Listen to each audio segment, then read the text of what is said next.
A very good morning to all. Today is 27th of June 2020, Saturday. So let's start with Business Standard Daily News Analysis. Inspiration of the day is Stars Can't Shine Without Darkness. And in today's discussion, we are going to cover these articles. So let's start with article number 1 given on page number 1. LIC sees rebound in business after months of slide. India की सबसे बड़ी life insurance company that is life insurance corporation of India is coming back on a growth track, especially in the new business premium segment. अगर हम बात करें पिछले कुछ months की, पिछले लास्ट 3 मंथ्स की, because of the covid impact, the business of LIC, especially in segment of new business premium, was halted, and LIC saw fall of 31% on year-to-year basis in the months of March and April. So since last 3 months, LIC is expecting or experiencing a decline in its NBP business in the months of March, April and May as well. But now after reopening of the economy, जैसा कि हम सभी जानते हैं economy reopen हो चुकी है, maximum economic activities resume हो चुकी हैं, स्टार्ट हो चुकी हैं. Because of that now LIC is expecting to increase its business in the segment of new business premium. अब इस न्यूज़ को समझने से पहले ये समझना बहुत ज़रूरी है, न्यू बिजनेस प्रीमियम बेसिकली ये कौन सा सेगमेंट होता है, ये क्या होता है. एक्चुअली होता क्या है, जितनी भी ये इंश्योरेंस कंपनीज होती हैं, इनका जो फाइनेंशियल ईयर का जो लास्ट मंथ होता है दैट इज़ मंथ ऑफ मार्च, जब एक पर्टिकुलर फाइनेंशियल ईयर ख़त्म होने वाला होता है, उस मंथ में इनका नया बिजनेस जो होता है सबसे ज़्यादा ग्रो करता है. इनके पास सबसे ज़्यादा नया बिजनेस, नई पॉलिसी उसी पर्टिकुलर मार्च मंथ में सेल होती हैं. क्यों सेल होती हैं? क्योंकि generally customer has a tendency to buy more policies towards the end of financial year. And why customer buy new policies toward the end of financial year, that is the month of March, because customer wants to save the money. Tax अगर आपको याद हो तो मैंने बताया था कि मार्च के मंथ में जब हमारा फाइनेंशियल ईयर ख़त्म होता है, जब हमने एक वीडियो बनाया था जिसमें हमने फाइनेंशियल ईयर को डिस्कस किया है, तो उस मंथ में जो जितनी भी एंटिटीज़ होती हैं, चाहे वो इंडिविजुअल हो चाहे वो बिजनेस एंटिटीज़ हो, सब सारी अपनी इकोनॉमिक एक्टिविटीज़, इकोनॉमिक बुक्स को वाइंड अप कर रही होती हैं. टैक्स पेमेंट हो रहा होता है, profit and loss account prepare कर रहे होते हैं, सब चीज़ें देखी जा रही है. तो उस मंथ में, उस मार्च के महीने में मैक्सिमम जो एंटिटीज़ होती हैं, they try to save the maximum tax by different economic activities और बाय डिफरेंट फाइनेंशियल ट्रांजैक्शन. और जैसा कि हम सभी जानते हैं, लाइफ इंश्योरेंस या इंश्योरेंस सेगमेंट में इन्वेस्ट करने में बहुत ज़्यादा टैक्स बेनिफिट्स मिलता है. इंडिविजुअल एंटिटीज़ को भी मिलता है और कॉर्पोरेट एंटिटीज़ को भी मिलता है. अगर कोई इंडिविजुअल या इन्वेस्टर इंश्योरेंस खरीद रहा है तो उसमें बहुत ज़्यादा उसको टैक्स बेनिफिट मिलते हैं, उसके इनकम टैक्स के फॉर्म में या डायरेक्ट टैक्स के फॉर्म में. तो इसीलिए होता है क्या है, बहुत सारी जो एंटिटीज़, जो टैक्स पेयर्स होते हैं, वो मार्च के महीने में बहुत सारी पॉलिसीज़ खरीदते हैं और उस पॉलिसीज़ को अपने फाइनेंशियल ट्रांजैक्शन में दिखाते हैं in order to get the tax relief. I hope आप सभी को पता होगा बेसिकली इंश्योरेंस क्या होता है. अगर मैं बहुत सिंपल टर्म में बताऊं तो basically insurance is a contract in the form of policy. It is a contract और the agreement between one entity and an insurance company whereby the company agrees to compensate the entity for any financial losses arises specifically from the insured events. जिस event के लिए उस particular entity ने, individual ने insurance लिया है, अगर वो इवेंट होता है और उस इवेंट के होने से उस इंडिविजुअल एंटिटी को कोई लॉस होता है, तो उस लॉस को वो इंश्योरेंस कंपनी बेयर करती है. और in exchange of the financial protection that company is providing to the entity agree to pay a certain sum of money that is known as premium. और वो प्रीमियम इंश्योरेंस कंपनी को वो individual entity पे करती है for that insured risk, कि मैं आपको मंथली या ईयरली ये पर्टिकुलर प्रीमियम या इतना amount as a fix premium दूंगा, और इन फ्यूचर अगर कोई ऐसी मिस हैपनिंग होती है then you will bear the all the financial losses because of that particular insured activity. So insurance is basically the best form of risk management that is designed to hedge against the risk of uncertain losses because that losses are not certain. You never know, and the individual entity who is getting insured never know whether this loss will happen or not. And there are number types of insurance, that life insurance, health insurance, motor insurance, property insurance, business insurance. There are a number types of insurance.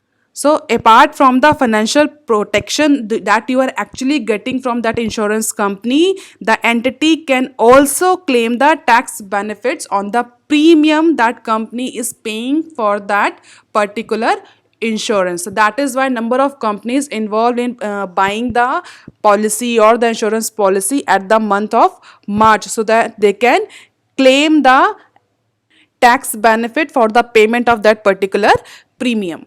Basically India में insured जो population है वो बहुत कम है, किसी भी risk से India में बहुत ज़्यादा प्रेवलेंट नहीं है इंश्योरेंस लेना। इसीलिए गवर्नमेंट ऑफ इंडिया इंश्योरेंस की हैबिट को प्रमोट करने के लिए, इंश्योरेंस को प्रमोट करने के लिए बहुत सारे टैक्स बेनिफिट देती है, चाहे वो हेल्थ इंश्योरेंस हो, चाहे वो लाइफ इंश्योरेंस हो, चाहे वो बिजनेस इंश्योरेंस हो। इसीलिए गवर्नमेंट ऑफ इंडिया इस टैक्स बेनिफिट को प्रोवाइड करती है ताकि मैक्सिमम जो पॉपुलेशन है, मैक्सिमम जो कंज्यूमर्स हैं वो इंश्योरेंस खरीदें या इंश्योरेंस की पॉलिसी के अंडर अपने आप को इंश्योर्ड करें। और ये पॉलिसी कई तरह की होती हैं, जिस तरह के इंश्योरेंस होते हैं उसी तरह के इंश्योरेंस की डिफरेंट पॉलिसीज़ भी होती हैं। किसी पॉलिसी में आपको होलसम मनी मिल जाता है, किसी पॉलिसी में आपको होलसम मनी नहीं मिलता, किसी पॉलिसी में आपको इंटरेस्ट मिलता है, किसी पॉलिसी में इंटरेस्ट मिलता है। There are number and various types of insurance policy falling under different insurance. अगर हम बात करें टैक्स डिडक्शन की या टैक्स रिलीफ की, कि टैक्स कैसे टैक्स रिलीफ मिलता है, तो इनकम टैक्स एक्ट 1961 में, जैसे for example income tax act 1961 में सेक्शन 80C में, if any premium is paid on life insurance policy like endowment, whole life, money back policy, term insurance policy and unit link insurance policy, that particular premium is qualified for tax deduction under section 80C of Income Tax Act 1961। इसी तरह बहुत सारी other section होते हैं, 80CCC, section 10D, 80D। तो income tax में ऐसे बहुत सारे प्रोविजंस दिए गए हैं जिसमें डिफरेंट इंश्योरेंस प्रीमियम में जो एंटिटी होती है उसको टैक्स बेनिफिट मिलता है। इसीलिए जितनी भी इंश्योरेंस कंपनीज होती हैं, चाहे वो प्राइवेट इंश्योरेंस कंपनीज हो, चाहे वो पब्लिक इंश्योरेंस कंपनीज हो, चाहे वो लाइफ इंश्योरेंस ऑफ इंडिया हो, चाहे वो ICICI हो, सारी जितनी भी कंपनीज, उनका जो मंथ होता है मार्च का, उस मंथ में इनके नए बिजनेस प्रीमियम आते हैं, नई पॉलिसीज सेल होती है। तो उस मंथ में खरीदी जितनी भी पॉलिसीज खरीदी जाती हैं उसको बेसिकली न्यू बिजनेस प्रीमियम बोलते हैं। न्यू बिजनेस प्रीमियम मतलब नई पॉलिसी बेचने से जो प्रीमियम आया in the month of March, that is called as new business premium. और मैक्सिमम इंश्योरेंस कंपनीज में मार्च के मंथ में सबसे ज़्यादा पॉलिसी बिकती हैं और सबसे ज़्यादा न्यू बिजनेस प्रीमियम आता है। बट इस बार कोविड-19 की वजह से LIC में मार्च, अप्रैल और मई के मंथ में पिछले मंथ के कंपैरिजन में 30 to 35% का डेक्लाइन देखा गया था in terms of NBP। But now as per the data, as per the expectation, the new NBP, the new business premium is increasing in the month of June and the LIC is going to recover from the previous month's loss. So in the current month, LIC is having more than 30% growth in first year premium income, although sales are still having a negative variation over the previous year. तो अब 30% का increment देखा गया है in comparison to the same month in the previous financial year. So after an initial downslide in the month of March, April and May, the new business premium has started picking up in life insurance company and that is a good indication for any economy. अगर business premium बढ़ रहा है, नई policies खरीद रहे हैं individual investor, इसका सीधा means ये है कि economic activities speed में resume हो रही है, इसलिए बहुत सारी uncertain losses को individual एंटिटीज इंश्योर करना चाह रही हैं। अगर इंश्योरेंस बढ़ रहा है इसका मतलब दैट्स अ क्लियर इंडिकेशन कि इकोनॉमी में इकोनॉमिक एक्टिविटीज़ भी रिज्यूम हो रही हैं और आने वाले टाइम में बहुत सारी इकोनॉमिक एक्टिविटीज़ ग्रो करेंगी या बहुत सारी इकोनॉमिक एक्टिविटीज़ या इकोनॉमिक एंटिटीज़ गोइंग कंसर्न के फॉर्म में रहेंगी, तभी तो वो इंश्योरेंस खरीद रही हैं। अगर एंटिटीज़ को ये लगता होता या इन्वेस्टर्स को ये लगता होता कि आगे आने वाले टाइम में अनसर्टेनिटी है, उनका बिजनेस चलेगा कि नहीं चलेगा, उन्हें नहीं पता, या उनकी इनकम होगी, प्रॉफिट होगा कि नहीं होगा, उन्हें नहीं पता, तो वो इंश्योरेंस खरीदते ही नहीं। अगर वो इंश्योरेंस खरीद रहे हैं, it simply indicate that there is a positive sentiments among the entities as well as in business corporation about the future of the economy। तो जैसा कि हम देख सकते हैं पिछले फाइनेंशियल ईयर यानी फाइनेंशियल ईयर 20 में जो ईयर टू ईयर ग्रोथ थी वो 25.2% की थी। इस बार जून के मंथ में 30% की year two year growth register हो रही है फिलहाल के लिए, जो कि पिछले 3 मंथ्स में नेगेटिव ही रही। मार्च में 31.1%, अप्रैल में -32.0 एंड मई में -24.3, जिससे कि LIC का जो बिजनेस है वो भी अफेक्ट हुआ और ग्रोथ भी अफेक्ट हुई। बट अब LIC रिकवर कर रही है। आप देख लेते हैं article number 2 given on page number 1। Sensex races past developed markets in last 1 month. Last 2 years से जो इंडियन स्टॉक मार्केट है, स्पेशली जो इंडिया के स्टॉक मार्केट के इक्विटी मार्केट के जो इंडाइसेस हैं, that were underperforming in comparison to their peers in North America and Western Europe। तो नॉर्थ अमेरिका और वेस्टर्न यूरोप में जो उनकी इक्विटी मार्केट है, उसके जो इंडाइसेस हैं उसके कंपैरिजन में हमारे इंडियन जो स्टॉक इक्विटी मार्केट है, इंडियन इक्विटी मार्केट है, उसके जो इंडाइसेस हैं that all were under performing.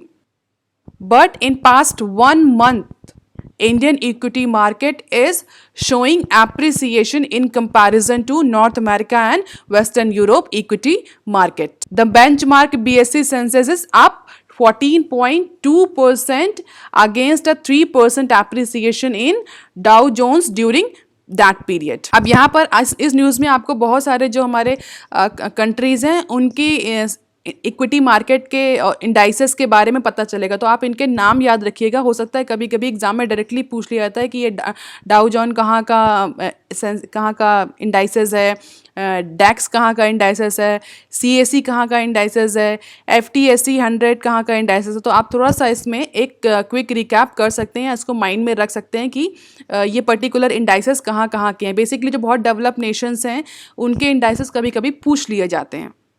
हालांकि हम सभी को पता है सेंसेक्स और निफ्टी इंडियन इक्विटी मार्केट के इंडाइसेस हैं। इसी तरह आप मुझे बताएंगे कमेंट सेक्शन में लिख करके डाउ जोन्स जो है वो कहाँ का इंडाइसेस है।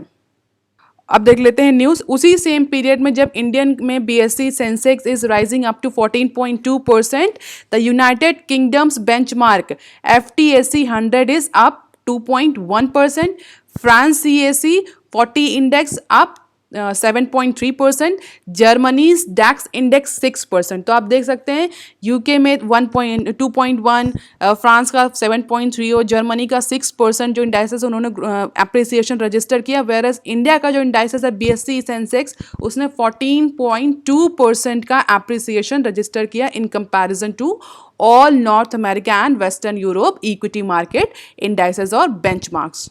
हालांकि यही सिनेरियो पिछले 2 सालों में, पिछले पास्ट 1 ईयर में और 2 ईयर्स में this scenario was quite opposite. Sensex has been the laggard comparison to stock indices in the develop market. तो अगर आप डेटा देखें पिछले लास्ट 2 ईयर्स का, तो Sensex was the poor performer in comparison to all these indices. जैसे कि अगर हम डाउ जॉन की बात करें तो पिछले लास्ट 2 ईयर्स में 20.3% का अप्रिसिएशन उस पीरियड में देखा गया था। वहीं पर हमारे सेंसेक्स ने 12.3% का अप्रिसिएशन रजिस्टर्ड किया था। अगर हम इसको ग्राफ में देखना चाहें तो हम देख सकते हैं this the green line is DAX, red line is Sensex and this grey line is Dow Jones. ये बेसिक डेटा है हमारा पिछले 1 महीने का, जिसमें आप देख सकते हैं सेंसेक्स जो है वो अदर जो हमारे स्टॉक इंडाइसेस हैं डेवलप नेशंस के उनसे कंपैरिजन में ज़्यादा ग्रो कर रहा है। जून 26 तक डाउ जोन्स 103.0 पॉइंट पर था, DAX 106.1, where Sensex was at a point of 114.2। तो आप देख सकते हैं अपने काउंटर पार्ट से सबसे ज़्यादा अच्छी परफॉर्मेंस सेंसेक्स की रही है on the basis of 100 point index. तो ये सडन जो रीबाउंड हुआ है सेंसेक्स का in comparison to the previous last 3 years और 2 ईयर्स, जो एक्सपर्ट्स हैं उनका ये कहना है कि there is a technical reason behind this not any material change is happening in Indian economic outlook. Expert ये कह रहे हैं कि हमारी जो इंडियन इकोनॉमी है उसके कॉर्पोरेट अर्निंग्स में ऐसा कोई चेंज नहीं हुआ, ऐसा नहीं हुआ कि कॉर्पोरेट बहुत अच्छा परफॉर्म करने लगी सडनली तो इस वजह से हमारे इंडाइसेस बढ़ गए, ऐसा नहीं है। Experts are attributing this to the technical reason and benign liquidity rather than any material change. Generally होता है क्या है, सेंसेस अगर किसी भी फाइनेंशियल मार्केट के किसी भी कंट्री की फाइनेंशियल मार्केट इक्विटी मार्केट में इंडाइसेस बढ़ रहे हैं तो इट्स अ क्लियर इंडिकेशन कि इकोनॉमी जो है वो ग्रो कर रही है, कंपनीज अच्छा परफॉर्म कर रही हैं। बट एक्सपर्ट जो है वो उसको इस चीज़ से लिंक नहीं कर रहे हैं। They are saying that there is a technical reason and the benign liquidity that is responsible for this India's economic outlook, but there is no any material change in the corporate earnings, corporate performance and corporate valuation. So, a relative good performance by the Indian market in the past few weeks is largely due to the technical reason as Sensex tried to catch up with its global peers. However, corporate earnings are still in depressed conditions. क्योंकि बहुत सारी जो अगर हम देखें तो economic activities जो बहुत इंपॉर्टेंट इकोनॉमिक एक्टिविटीज़ हैं वो अभी भी रिज्यूम नहीं हुई, जैसे कि सस्पेंशन ऑफ इंडियन रेलवे। और एविएशन की बात करें तो हमारा एविएशन जो इंडस्ट्री वो भी फुली अभी ऑपरेट नहीं कर रही और इंटरनेशनल फ्लाइट्स तो अभी बिल्कुल भी ऑपरेट नहीं कर रही। तो ऐसा नहीं कि कॉर्पोरेट अर्निंग्स बढ़ गई हैं, there is a certain technical reason and that the technical reason is benign liquidity. और वो लिक्विडिटी क्यों हुई? Because of the strong influence of expansionary monetary policy by RBI and other global peers of India. So the strong influence of monetary expansion in developed market feeding the emerging ones including India. तो जो monetary expansion हो रहा है develop Nations में और even India में भी, उसकी वजह से ये थोड़ा सा मार्केट जो है पिछले लास्ट 3 वीक्स में इंडियन स्टॉक मार्केट थोड़ा सा इंक्रीज हुआ है। अदरवाइज कोई सब्सटेंशियल चेंज नहीं हुआ है इंडियन इकोनॉमी में, या हम इस इंक्रीमेंट को किसी अच्छा पॉजिटिव इंडिकेशन नहीं मान सकते अभी के लिए कि that's increase in Sensex is indicating the positive outlook for Indian economy. It is not the case. आप देख लेते हैं article number 3 given on page number 2। US firms look for stable policy to make India their hub. अभी recently जो India ने Chinese consignment को port पर जो एम्बार्गो लगा दिया था उसको रोक लिया था, उसकी वजह से अब बेसिकली जो अमेरिकन कंपनीज हैं जो अभी इंडिया में अपना इन्वेस्टमेंट करना चाह रही थी, they are now more concerned. Why they are more concerned?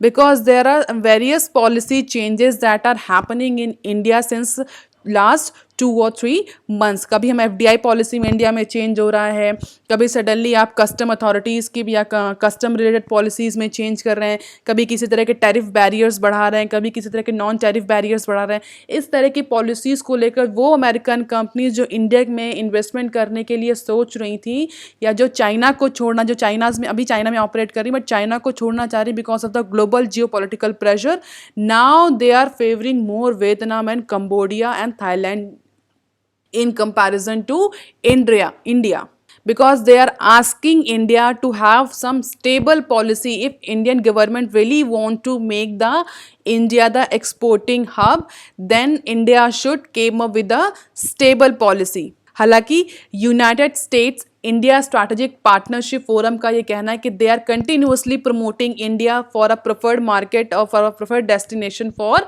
Investment, but India should also take care of the policy changes that India is actually doing continuously, and that is also impacting the US companies operating in different countries just like China. तो specially India China के लिए जो भी policy change कर रहा है, लेकिन उससे अदर जो कंट्रीज़ हैं उनकी कंपनीज भी अफेक्ट हो रही हैं।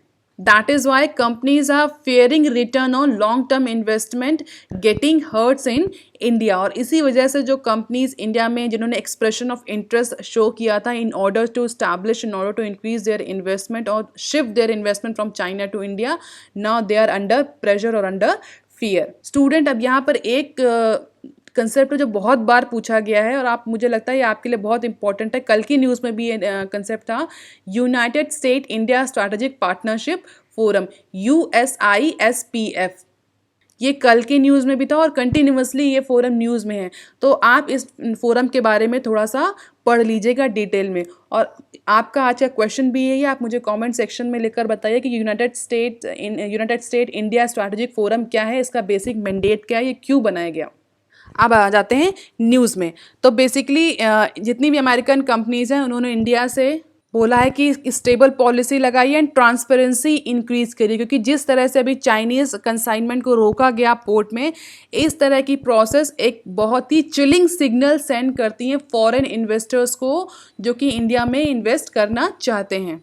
बट इस जो इंसिडेंट हुआ चाइनीज़ गुड्स को लेकर के, चाइनीज़ कंसाइनमेंट को लेकर के, इससे बहुत ज़्यादा कंसर्न रेज हुआ है इन टर्म्स ऑफ ट्रांसपेरेंसी। क्यों? क्योंकि एक्सपर्ट्स का, इंडस्ट्री का ये कहना है कि अगर चाइना के किसी भी कंसाइनमेंट का आपको 100% फिजिकल चेकिंग करनी थी, then it should be priorly communicated to the concerned individuals, concerned companies and concerned authority। Priorly आपको रिटर्न में क्लियरली मेंशन करना चाहिए था, कम्युनिकेट करना चाहिए था गवर्नमेंट को कि ऐसा पोर्ट पॉलिसी में इस तरह के चेंजेस हुए हैं, चाइना से आने वाले कंसाइनमेंट को 100% चेकिंग में रखा जाएगा, जिससे कि जो ऑलरेडी अफेक्टेड एक्सपोर्टर्स हैं, इंपोर्टर्स हैं, कंपनीज हैं, बेसिकली वो पहले से उसके लिए प्रिपेयर हो जाती हैं। इस तरह का जो सडन चेंज हुआ पोर्ट पॉलिसी में और सडनली आपने चाइनीज़ कंसाइनमेंट को एम्बार्गो लगा दिया, उसको रोक लिया, that is actually creating the opaqueness in the port policy, foreign policy and FDI policy of India. That is why member companies with manufacturing unit in India has requested the government to publish any change in port policy to provide the business community with the visibility they need to functions. Because many US firms including Apple have their tie-ups with manufacturing companies based in China. Therefore, these types of port policies, foreign policies, FDI policies, custom policies impacting the business due to the custom disruption. हालांकि आपको पता हो तो मैंने पहले भी discuss किया था, फॉक्सकॉन, वेस्ट्रॉन और एप्पल जैसी कंपनी ने रिसेंटली इंडिया के प्रोडक्शन लिंक्ड इंसेंटिव स्कीम्स में एक्सप्रेशन ऑफ इंटरेस्ट शो किया था इन ऑर्डर टू पार्टिसिपेट। तो ये कंपनीज पहले ही इंडिया में प्रोडक्शन लिंक्ड स्कीम के तहत एप्लीकेशन डाल चुकी हैं, बट अब जो जिस तरह की गवर्नमेंट ऑफ इंडिया की पॉलिसीज़ करंटली चेंज हो रही हैं और उसमें बहुत ओपेकनेस है, क्लियर कम्युनिकेशन नहीं है, चाहे वो FDI रूल को लेकर के हो, चाहे वो FPI रूल को लेकर के हो, चाहे वो पोर्ट पॉलिसी को लेकर के हो। तो इन सारे पॉलिसी चेंजेस की वजह से, पॉलिसी शिफ्ट की वजह से जो कंपनीज़ हैं, बेसिकली US फर्म्स हैं जो कि एक्चुअली इंडिया में इन्वेस्ट करना जा रही हैं, चाहती हैं, दे आर मोर कंसर्न, और इसीलिए उन्होंने इंडिया गवर्नमेंट से इस चीज़ में क्लैरिटी और ट्रांसपेरेंसी इंश्योर करने की बात कही है। अगर हम बात करें FDI की तो हम देख सकते हैं US is the 5th largest source of FDI to India since 2000। तो आप देख सकते हैं सबसे नंबर 1 पे मॉरिशस है, then Singapore, Netherland and Japan. तो इसीलिए US companies are more concern about the changing policies of Indian government. आप देख लेते हैं article number 4 given on page number 4। 32 firms show interest in redeveloping 4 stations. Recently Indian railway station development corporation ने tender invite किया था 4 station, Nagpur, Gwalior, Amritsar and Sabarmati station को under PPP model development के लिए एक्सप्रेशन ऑफ इंटरेस्ट इनवाइट किया था, tender invite किया था, जिसमें 32 कंपनीज ने इंटरेस्ट शो किया है for the redevelopment of 4 Indian railway station, जिसमें से जो मेजर प्लेयर हैं वो GMR हैं, कल्पतरु, ISQ capital, Fairfax, JKB, Monte Carlo, GR infrastructure, Kalyan toll and cube constructions. तो ये सारे मेजर प्लेयर्स हैं जिन्होंने एक्सप्रेशन ऑफ इंटरेस्ट शो किया है for the redevelopment of 4 Nations. Total 32 application receive हुए हैं, जिसमें मैक्सिमम जो एप्लीकेशन है वो साबरमती स्टेशन को जो अहमदाबाद में है उसको लेकर के आए हैं। Means maximum expression of interest Sabarmati station को डेवलप करने में मिले हैं Indian railway station development corporation को। अब यहाँ पर इस इंस्टीट्यूट का नाम आप याद रखेंगे, Indian railway station development corporation, और इसके बारे में पढ़ लेंगे क्योंकि ये भी न्यूज़ में है, तो हो सकता है डायरेक्टली बैंकिंग एग्जाम्स में तो नहीं, बट किसी भी PCS और UPSC के एग्ज़ाम में इस अथॉरिटी या इस इंस्टीट्यूशन के बारे में पूछा जा सकता है।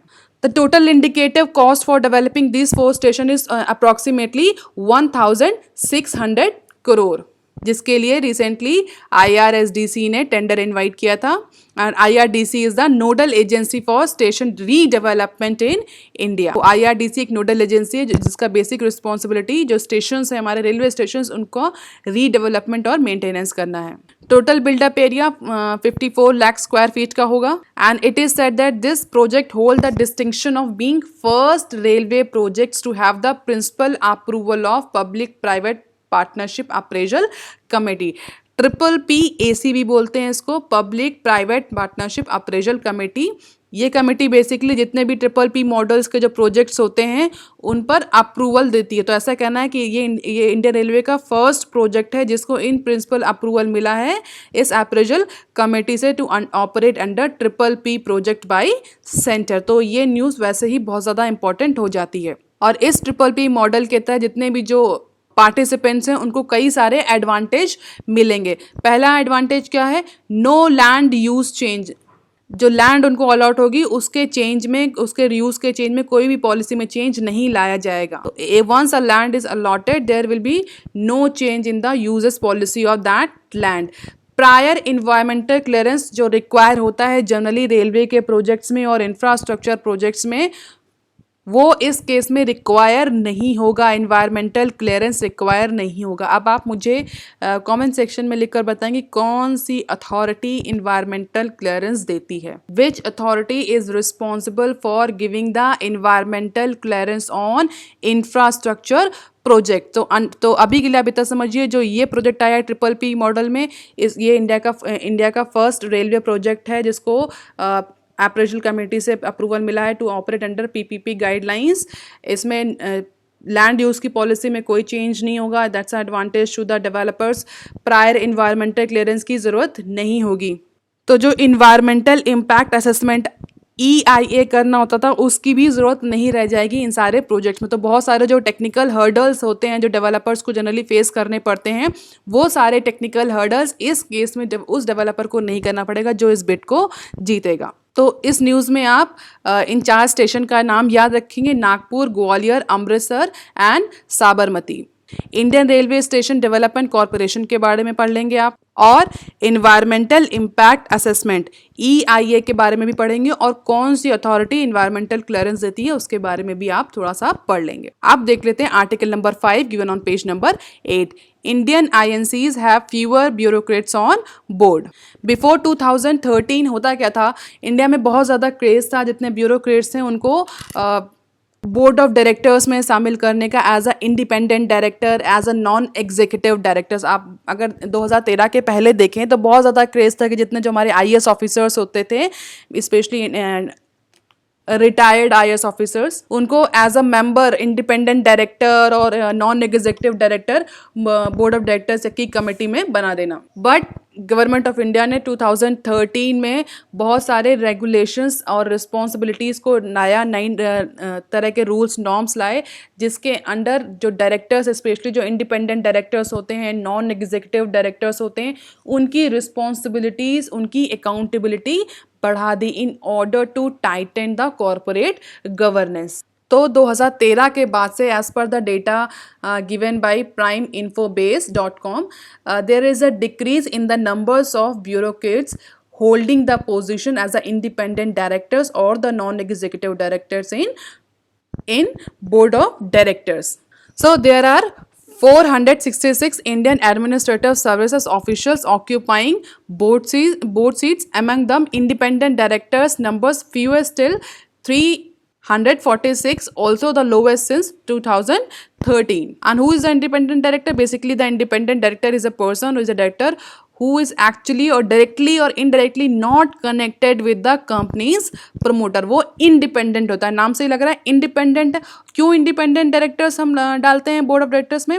क्योंकि independent डायरेक्टर का कोई डायरेक्ट स्टेक नहीं होता कंपनी में, और कंपनीज के प्रोमोटर से उसका कोई कनेक्शन नहीं होता। अगर कोई कनेक्शन नहीं होता तो वो कंपनी में होने वाली किसी भी अनएथिकल एक्टिविटी को, माल प्रैक्टिस को प्रमोट नहीं करेगा। अगर कंपनी कोई ऐसा अनएथिकल डिसीजन ले रही है, ऐसा डिसीजन ले रही जो सोसाइटी के अगेंस्ट है, शेयर होल्डर्स के अगेंस्ट है, कोई ऐसी करप्शन में इन्वॉल्व है, तो उस केस में independent director is work as a check on the decision taken by board of directors.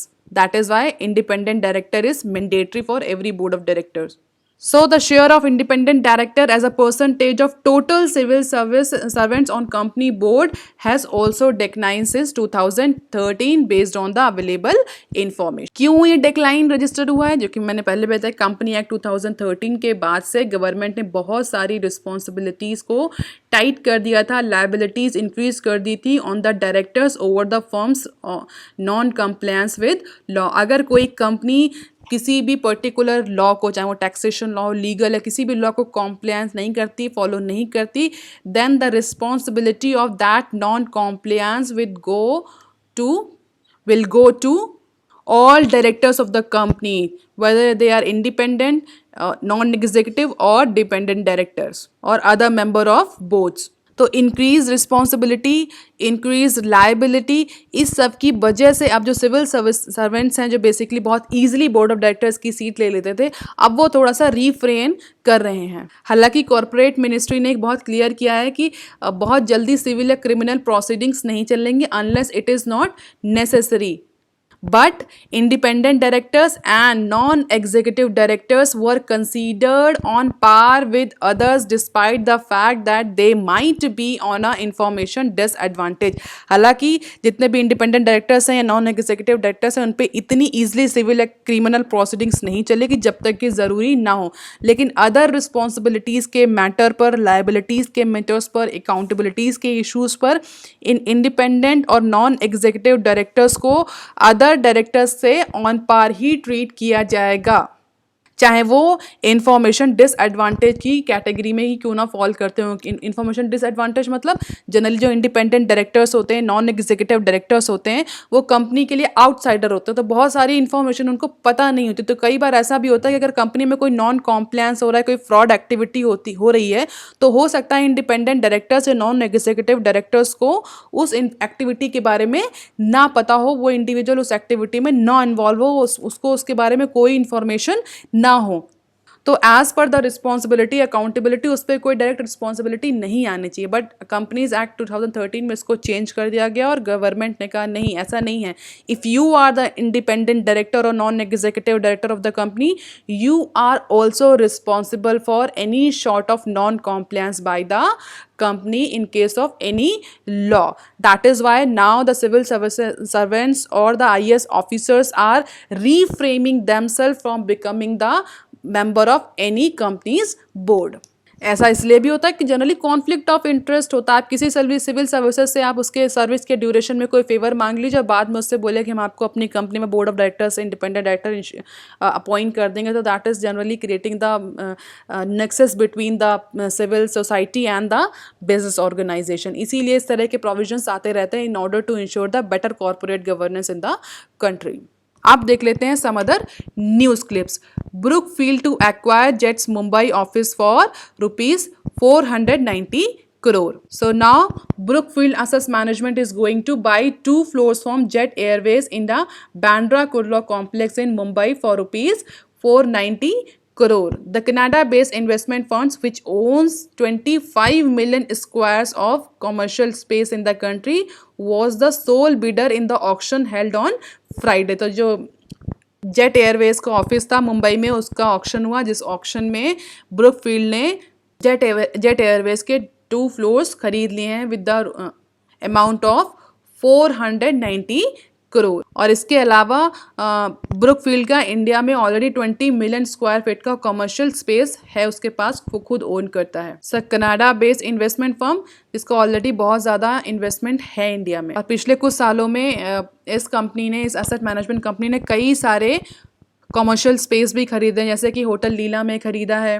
हीरा नंदानीज में खरीदा है. इस तरह से कई सारे पोर्टफोलियो, कई सारे कमर्शियल एसेट जो हैं उसमें भी ब्रुकफील्ड ने कमर्शियल स्पेस को खरीदा है. So as per the real estate expert, the price quoted by Brookfield is a fair given to the current market conditions. Current market conditions के according जो price quote किया Brookfield ने for buying this Jet Airways office was the quite fair price. आप देख लेते हैं article number 2, Tata power step closer to Mundra tariff revision. So Maharashtra State Electricity Distribution Company, that is also called as MSEDCL, has received the go-ahead from the state government to revise the tariff for Tata Power Mundra unit. And Maharashtra is one of the 5 states that procure power from Tata Power Mundra Ultra Mega power plant in Gujarat. तो अब टाटा चूंकि tariff revise करने जा रहा है, तो महाराष्ट्र के अलावा जो अदर 4 स्टेट्स हैं उनमें भी पावर के इलेक्ट्रिसिटी के टैरिफ रिवाइज होंगे। अदर 4 कौन से हैं? That is Gujarat, Rajasthan, Punjab and Haryana. तो ये 5 स्टेट्स जो हैं वो टाटा के Mundra ultra mega power plant जो कि गुजरात में है उससे इलेक्ट्रिसिटी या पावर खरीदते हैं। तो अब ये बहुत प्रोबेबल क्वेश्चन बन जाता है कि ये Mundra ultra mega power plant कहाँ है? तो ये गुजरात में है और इससे 5 स्टेट जो हैं वो इलेक्ट्रिसिटी या पावर कंज्यूम करने के लिए लेते हैं या प्रोक्योर करते हैं। और currently Gujarat and Maharashtra government has given the note for increase in the tariff और given the note for tariff revision and other 3 are still waiting for this. अब देख लेते हैं next news. COVID hits ITC rural market, PBT down 7.7%। ITC का full form आप मुझे comment section में लिखकर बताइएगा। अब इस न्यूज़ को देख लेते हैं। आईटीसी बेसिकली जिसका बहुत ज़्यादा मार्केट जो है, जो सेल है वो रूरल मार्केट पे डिपेंड करता है, उसने 7.7% का प्रॉफिट बिफोर टैक्स का डिक्लाइन रजिस्टर किया है from their rural market business. And why this decline? This decline is basically due to the decline in the consumption pattern because of the COVID-19 pandemic. However, owing to the tax adjustment following in the reduction in the corporate tax rate last year, the company received a credit of 340.94 crore which pulled up its net profit by 9.18%. तो net profit 9.18% का है, but profit before tax जो है वो 7.7% का है। तो expert का ये कहना है कि जो प्रॉफिट 9.8% का जो प्रॉफिट रजिस्टर हो रहा है that's because of the decreased और reduction in the corporate tax. जो लास्ट ईयर में जो कॉर्पोरेट टैक्स रिड्यूस हुआ था उसकी वजह से एक्चुअली में आईटीसी का मार्केट डाउन हुआ है, रूरल मार्केट डाउन हुआ है और कंजप्शन डाउन हुआ है बिकॉज ऑफ द कोविड-19 पैंडेमिक।